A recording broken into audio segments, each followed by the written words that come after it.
जय हिंद, सुप्रभात। एडी ज्ञान हब में आप सभी का हार्दिक अभिनंदन, स्वागत है। आज की इस टेस्ट वीडियो में यूजीसी नेट का क्वेश्चन सॉल्व कराया जाएगा और यह हमारा टारगेट रहेगा कि अधिक से अधिक आप लोग इस क्वेश्चन को कर सकें। ठीक है। सवाल है कि राज्य जो है कौन सा सिद्धांत शांति पर्व के लिए प्रतिपादित किया गया था। तो इसका राइट आंसर होगा सामाजिक समझौता और दिव्य अधिकार। सामाजिक समझौता और दिव्य अधिकारी दोनों होगा, इससे प्रतिपादित किया गया था। सेकंड कहता है क्वेश्चंस। सेकंड नंबर जो क्वेश्चन कहता है, गांधी के अनुसार अब क्या होना चाहिए। लक्ष्यों और साधनों के बीच कोई संबंध नहीं है। लक्ष्य साधन को उचित सिद्ध करते हैं या साधन महत्वपूर्ण नहीं है। लक्ष्य और साधन अंतः संबंधित है। तो इसका राइट आंसर यही बनेगा कि सर लक्ष्य और साधन अंतः संबंधित है। इसका डी आंसर हो जाएगा। आगे बढ़ते हैं क्वेश्चन नंबर 3 में। अब क्वेश्चन नंबर 3 इस प्रकार से कहता है, सार्वजनिक कल्याण विधायक का ध्येय होना चाहिए। यह किसका स्टेटमेंट है। हाब्स का, लूको का, प्लेटो का, मार्क्स का या बेंथम का।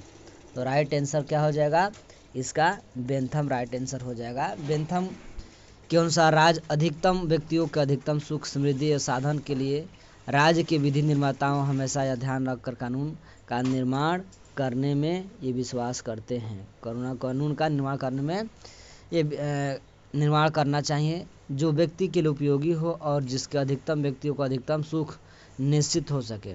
ठीक है। तो बेंथम के कहा जाता है कि बेंथम के विचारों में पहली बार राज्य का सकारात्मक जो है कि कार्यों का उल्लेख मिलता है। और बेंथम की पुस्तक कहता है कि an introduction the principle of moral and legislation, a theory of legislation, ये बेंथम की किताबों में देखने को मिलता है।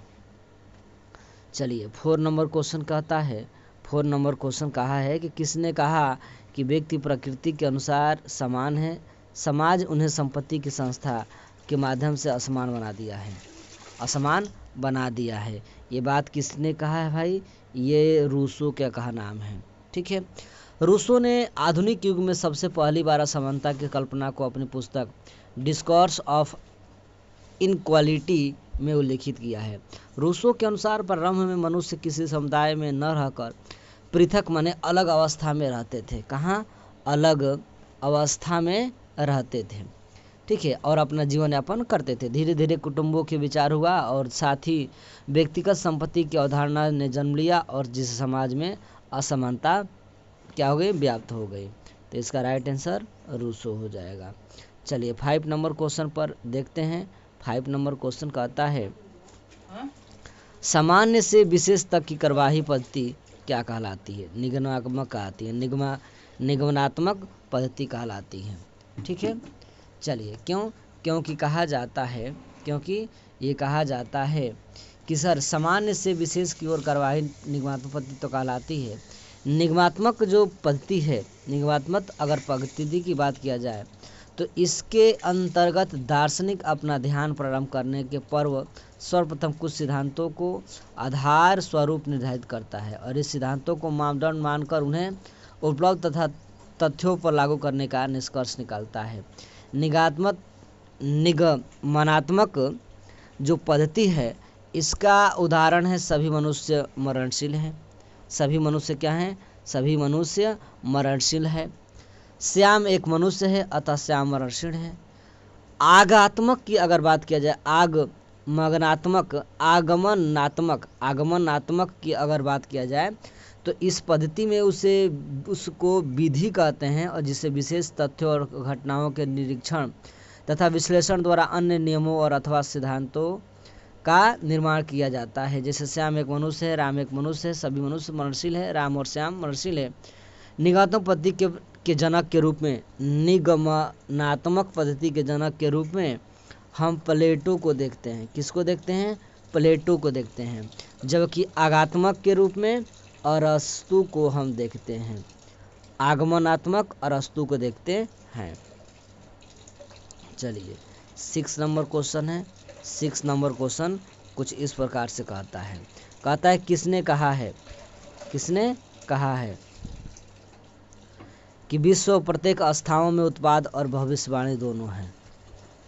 प्लेटो, सुकरात, हीगल या मार्क्स? तो राइट आंसर इसका क्या हो जाएगा? हीगल हो जाएगा। इसका राइट आंसर हीगल हो जाएगा। ठीक है। हीगल के अनुसार विश्व निरंतर विकास का प्रवाह है और यह विकास उसके भीतर उपस्थित अंतर्विरोधों के कारण है। अंतर्विरोधों की जगह या वजह से नए विचार आकार लेते हैं। नए विचार क्या करते हैं? आकार लेते हैं, और यह विचार आगे चलकर भौतिक जगत में, कहाँ? भौतिक जगह में क्या होते हैं? जगत में वास्तविक परिवर्तनों के रूप में दिखाई देते हैं। हीगल के अनुसार संपूर्ण सामाजिक परिवर्तन और विकास परस्पर विरोधी तत्वों और विचारों के संघर्ष का परिणाम है। ठीक है। चलिए अब हम पहुंचते हैं 7 नंबर क्वेश्चन पर। 7 नंबर क्वेश्चन क्या कहता है? हाँ, एक हीगल क्या था? हीगल का स्टेटमेंट था जो कह रहा था कि सर, राज धरती पर ईश्वर का अवतार है और तार्किक वास्तविक है, वास्तविक ही तार्किक है। इन्होंने ऐसा स्टेटमेंट देने का कार्य किया था। नैसर्गिक अधिकार के सिद्धांत का एक आलोचक यह कहता है, क्या कहता है? यह कहता है कि मानता है कि समाज पूर्व से अधिकार मौजूद था। समाज से पूर्व अधिकार मौजूद था। ये अच्छी बात है, इसको उन्होंने ऐसा स्टेटमेंट कहा था। चलिए 8 नंबर क्वेश्चन पे देखते हैं। जो कहता है कि संपत्ति पात्रता हकदारी प्रतिपादन सिद्धांत किससे जाता है? तो आपको सीधे राइट आंसर बताना होगा कि सर ऐसा ये संपत्ति पात्रता यानी हकदारी सिद्धांत का प्रतिपादन किसने किया? नाजिक ने किया। ठीक है।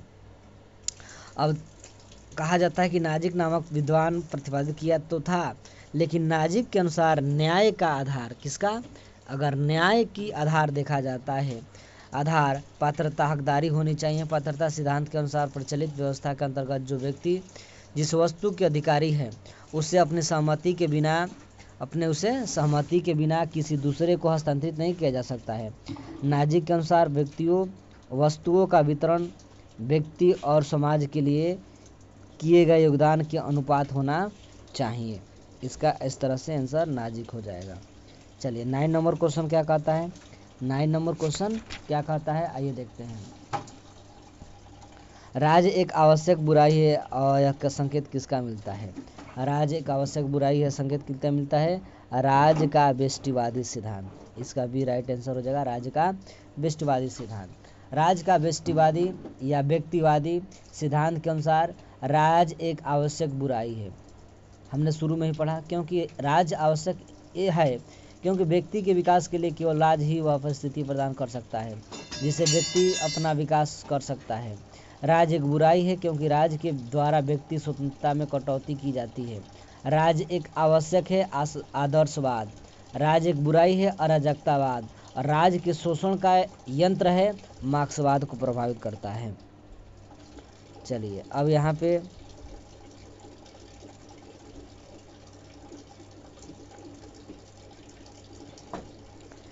पे क्वेश्चन है कथन स्टेटमेंट का कि प्रजातांत्रिक समाजवाद विविधता में एकता को महत्व देता है और सामूहिक सांस्कृतिक बहुलवाद प्रजातांत्रिक संस्थाओं का कार्यान्वयन में अड़चन डालता है।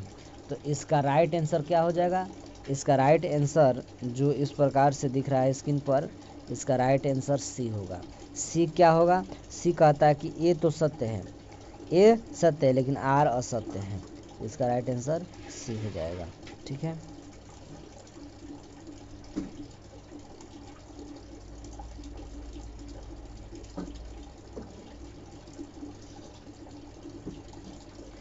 रॉबर्ट मर्टन के द्वारा, किसके द्वारा?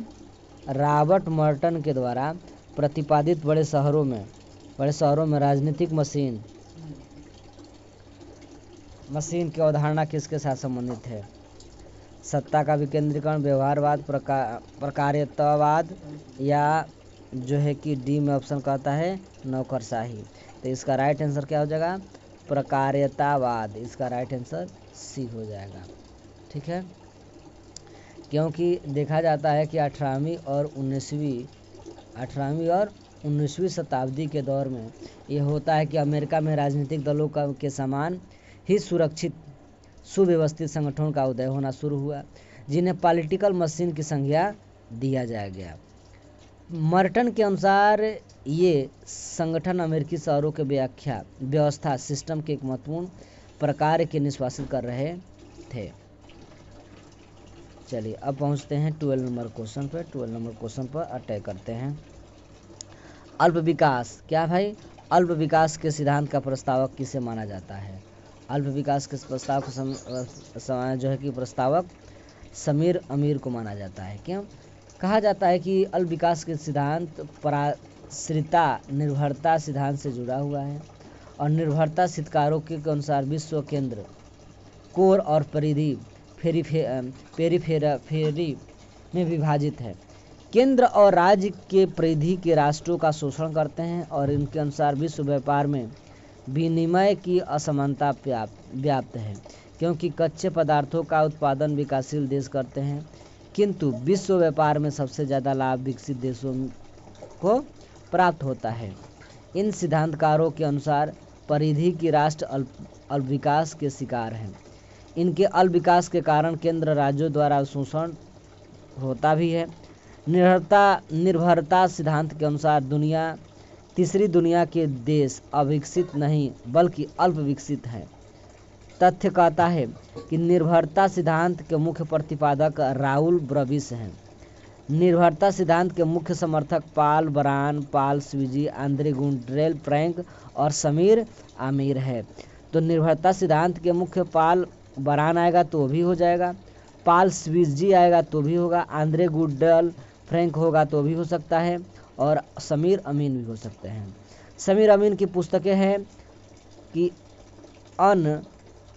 अनइक्वल डेवलपमेंट और एजी फ्रैंक का है capitalism and underdevelopment in Latin America, historical studies of Chile and Brazil. इसका राइट आंसर हो जाएगा समीर अमीर। चलिए अब पहुंचते हैं 30 नंबर क्वेश्चन पर। 30 नंबर क्वेश्चन कहता है कि बताइए कि सरकार की लिखित व्यवस्थाओं में से द्विसदनवादी किसकी अनिवार्य विशेषता बताता है? संघीय व्यवस्था का। सीधे लाइन का आंसर का हो जाएगा संघीय व्यवस्था का। ठीक है, चलिए आगे हम बढ़ते हैं। मैक्स वीबर के अनुसार सत्ता के निम्नलिखित प्रकारों में से कौन सा आधुनिक नौकरशाही के आधार बना हुआ है? ठीक है, तो कानूनी विवेकपूर्ण इसका राइट आंसर हो जाएगा कानूनी विवेकपूर्ण। ठीक है, 15 नंबर क्वेश्चन कहता है शेड्यूल फर्स्ट और शेड्यूल सेकेंड के साथ जुड़ाना है। शेड्यूल फर्स्ट और शेड्यूल सेकेंड के साथ जुड़ना है शेड्यूल फर्स्ट और शेड्यूल सेकेंड के साथ। ठीक है, तो पहला पॉइंट क्या बनेगा? पहला पॉइंट बनेगा कि सर अगर बात किया जाए कि सामूहिक उत्तरदायित्व तो इसका संबंध यूनाइटेड किंगडम से बहुलवाद व्यवस्था भारत में, मत संग्रह जो है स्विट्जरलैंड में, यथोविधि विक्रम जो है कि अमेरिका की। तो राइट आंसर क्या हो जाएगा? इसका सी राइट आंसर हो जाएगा। ठीक है, चलिए आगे बढ़ते हैं। 60 नंबर क्वेश्चन शेड्यूल फर्स्ट और शेड्यूल सेकेंड के साथ जोड़ना है इसको भी। रॉबर्ट ए डहल की अगर बात किया जाएगा तो इनका कॉम्बिनेशन किसके साथ बनेगा? डेमोक्रेटिक जो है कि इनका संबंध किसके साथ बनेगा भाई? तो डहल का डेमोक्रेटिक एंड इट्स क्रेडिट्स के साथ हो जाएगा। ठीक है, और उसके बाद जब फर्स्ट का 4 हुआ तो फर्स्ट का 4 किस में दिखता है? इसमें दिखता है, अर्थात इसका बी आंसर हो जाएगा। लेकिन मिलान करते हैं। बी पटनाम का क्या हो जाएगा? Civil traditions in modern Italy. उसके बाद Francis Fukuyama end of history and the last man, और डी का क्या हो जाएगा, सिविक कल्चर। इसका राइट आंसर बी हो जाएगा। आगे बढ़ते हैं। 70 नंबर क्वेश्चन है, स्टेटमेंट है, कारण भी दिया है। चलिए, कहता है कि यूएसए के सीनेट विश्व में सर्वाधिक शक्तिशाली द्वितीय सदन है। यूएसए में समस्त राज्यों को सीनेट एक समान प्रतिनिधित्व प्रदान करते हैं। तो इसका राइट आंसर क्या होगा, इसका जो है कि राइट आंसर क्या होगा, आप सभी को बताना है, रैपिड फायर करते हुए बताना है। तो इसका राइट आंसर हो जाएगा सर बी मतलब ए और दोनों सत्य है और ए सही की व्याख्या नहीं करते हैं। इसका राइट आंसर बी हो जाएगा। ठीक है, चलिए अभी ये भी स्टेटमेंट आ गया, कथन स्टेटमेंट का। कुछ इस प्रकार से तर्क दिया जाता है और जो है कि ये कहा जाता है। ठीक है, कहते हैं अभी कथन जो कहता है कि हित समूह राजनीतिक तंत्रों में अपनी आवाज़ पहुंचाने और वहां के निर्णयकर्ताओं द्वारा अपने हितों को सुरक्षित करवाने हेतु प्रतिस्पर्धा करते हैं।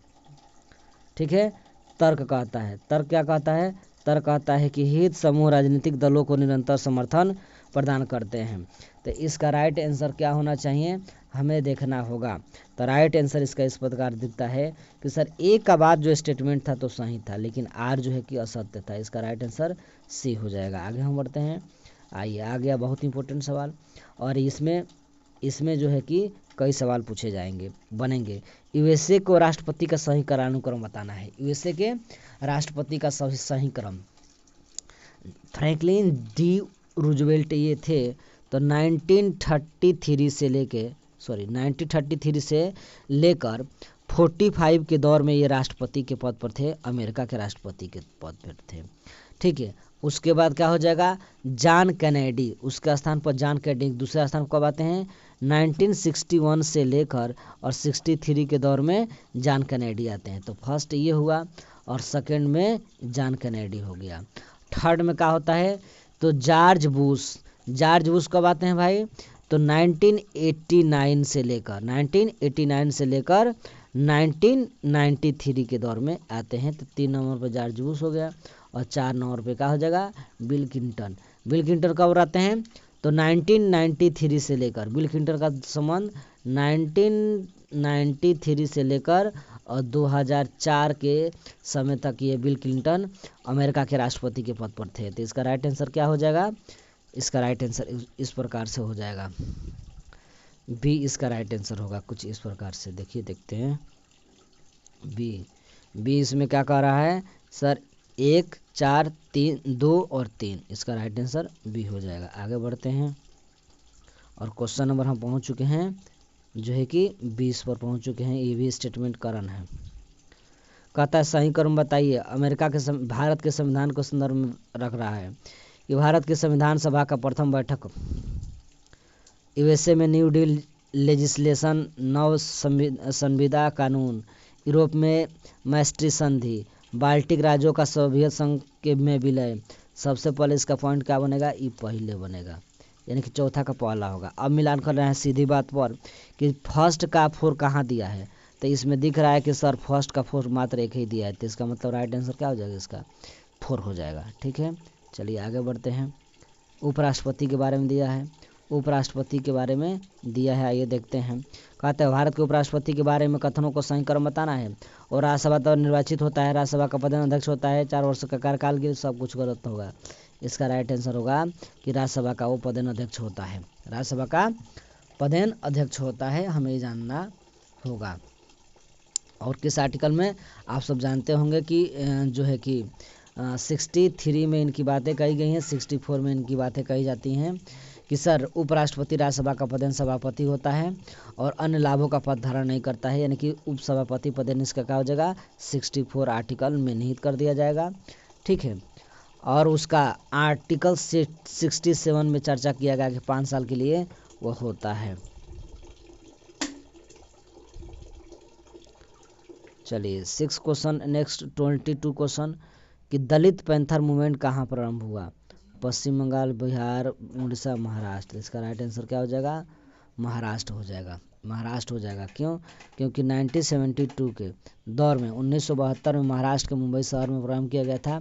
प्रमुख आंदोलनकारी नामदेव ढसाल, JPV पावर, अरुण काम्बेल और राजा भाऊ ढाले थे। 70 के दशक में पढ़ाई के लिए मुंबई आए छात्रों ने दलित पर हो रहे अत्याचार और संसद में पेश हुए पेरूमल रिपोर्ट, जो देश में दलित व आदिवासियों पर बढ़ते अत्याचार की थी, उसको लेकर 1972 ईस्वी में इस संगठन की स्थापना किया गया था। चलिए नेक्स्ट क्वेश्चन, 2004 में जब यूपीए सरकार का गठबंधन हुआ था तो उस समय CPIM कहाँ थी? CPIM कहाँ थी, ये हमें दिखना है, बताना है। तो इसका राइट आंसर क्या हो जाएगा? इसका राइट आंसर हो जाएगा कि गठबंधन का हिस्सा नहीं था, परंतु बाहर से सरकार का समर्थन प्रदान कर रहा था। ठीक है, चलिए अब हम पहुंचते हैं 24 नंबर क्वेश्चन पर। ये बहुत इंपॉर्टेंट है भारतीय संविधान की, यह बहुत ही इंपॉर्टेंट है भारतीय संविधान को लेकर। इसका राइट आंसर क्या होना चाहिए? डी हो जाएगा। क्यों? वित्त आयोग 4 यानी कि 280। ठीक है, वित्तीय आपातकालीन स्थिति की बात करता है तो 360, राज्यसभा 312 और संविधान संशोधन 368। राइट आंसर हो जाएगा इसका सर डी, इसका राइट आंसर डी। और लास्ट क्वेश्चन 25 क्वेश्चन लेकर आए थे, तो लास्ट क्वेश्चन आइए हम देखते हैं। शेड्यूल फर्स्ट और शेड्यूल सेकेंड के साथ क्या होता है? शेड्यूल फर्स्ट और शेड्यूल सेकेंड के साथ क्या कहता है? ठीक है, तो इसका राइट आंसर क्या मिलना चाहिए? बी बनेगा। कैसे? मार्ले मिंटो 9 में, मांटफोर्ड सुधार 19 में, स्वदेशी बहिष्कार 1905 में और ग्रीस आंदोलन 1914 में। इसका राइट आंसर बी हो जाएगा। तो आज की सेशन यहीं पे एंड करते हैं, मिलते हैं नेक्स्ट सेशन में, तब तक टेक केयर, जय हिंद।